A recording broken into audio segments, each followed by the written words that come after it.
Magandang gabi mga kaobra. Dahil tapos na tayo maghakot ng kahoy, dito naman tayo sa pag-aapoy o pag-iinit ng ating pinail na niyog.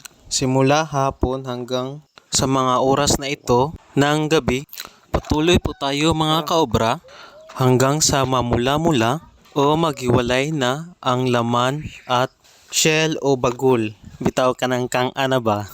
Na pwede na itong lugiton o madali nang tanggalin ang laman sa shell. Kaya sa mga oras na ito, chinek namin kung pwede na ba ito. Ang ginamit naming proseso para ma-confirm talaga sa paggamit ng itak. Pero matigas pa at hindi pa pwede. Kaya pumunta kami sa kabila para mag-check ulit sa pamamagitan pa rin ng itak at pagtulak dito sa laman kung malambot na ba. Pero matigas pa din.